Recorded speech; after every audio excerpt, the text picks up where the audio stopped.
जय जिनेन्द्र। परम पूज्य प्रभु महावीर स्वामी जी के चरणों में वंदन। आज हम बड़ी साधु वंदना की गाथा 24 के दूसरे भाग के विषय में जानेंगे। उत्तराध्ययन सूत्र के 22वें रथनेमीय अध्ययन में राजीमती और रथनेमी का वर्णन है। रथनेमी जी 22वें तीर्थंकर भगवान अरिष्ट नेमीनाथ जी के छोटे भाई और शौर्यपुर नगर के राजा समुद्र विजय और उनकी पत्नी शिवा देवी के पुत्र थे।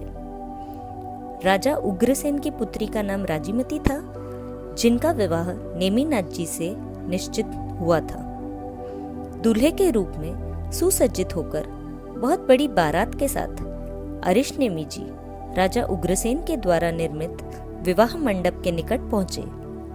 वहां उन्होंने बाड़ों और पिंजरों में रोक रखे पशु पक्षियों का करुण चित्कार सुना। सारथी ने बताया, आपके विवाह के अवसर पर मांसभोजी मेहमानों के लिए भोजन के लिए इनको बंदी बना रखा है। यह सुनकर उनका हृदय करुणा से भर आया। उन्होंने सारथी को आदेश दिया और तुरंत उन प्राणियों को बंधन मुक्त करवा दिया। विवाह को कर्म बंध कारक समझकर नेमीनाथ जी वहीं से विवाह किए बिना ही लौट गए। उनके विवाह किए बिना लौट जाने से और उनके प्रवर्जित होने की बात सुनकर राजीमती शोकमग्न हो गई।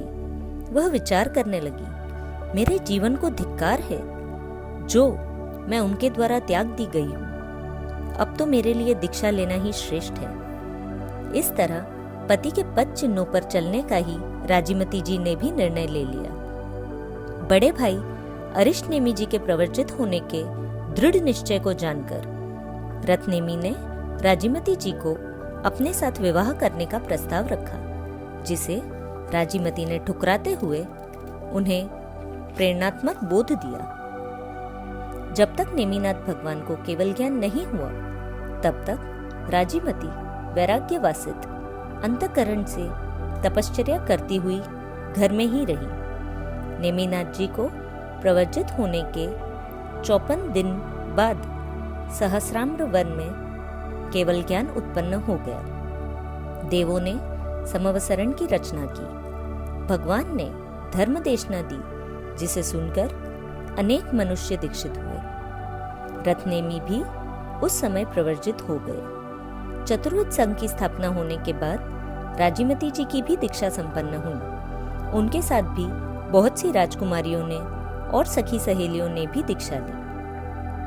प्रवज्ञा ग्रहण करने के बाद महासती राजीमती ने अन्य साध्वियों के साथ भगवान अरिष्ट नेमीनाथ को वंदन करने हेतु रेवतगिरी पर्वत की ओर प्रस्थान किया। रेवतक पर्वत पर जाती हुई वह रास्ते में वर्षा से भीग गई। घनघोर वर्षा के कारण साथ वाली दूसरी साध्वियां भी इधर उधर बिखर गई।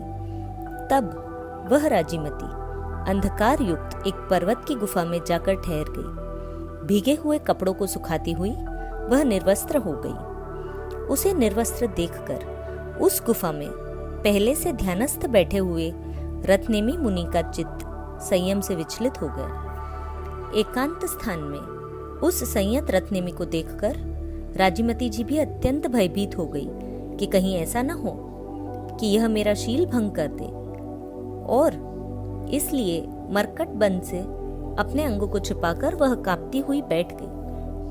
राजीमती जी को डरी हुई और कांपती हुई देखकर रथनेमी ने उसे काम भोगों का निमंत्रण देते हुए कहा, हे भद्रे, मनुष्य जन्म का मिलना अत्यंत दुर्लभ है, इसलिए हम दोनों पहले भोगों का उपभोग कर लें, फिर भुक्त भोगी होकर बाद में अपन दोनों जिनेन्द्र भगवान के मार्ग का अनुसरण करेंगे। स्त्री परिशह से पराजित रथनेमी को नियम और व्रतों में स्थिर करने के लिए राजीमती जी कहने लगे, यदि तू रूप में वैश्रमण देव के समान और लीला विलास में नल कुबेर देव के समान हो, अधिक तो क्या यदि साक्षात इंद्र भी हो तो भी मैं तेरी इच्छा नहीं करती हूँ। अंगधन नामक कुल के उत्पन्न हुए सर्प जलती हुई अग्नि में गिरकर मर जाना पसंद करते हैं, लेकिन वमन किए हुए विष को पुनः पीने की इच्छा नहीं करते।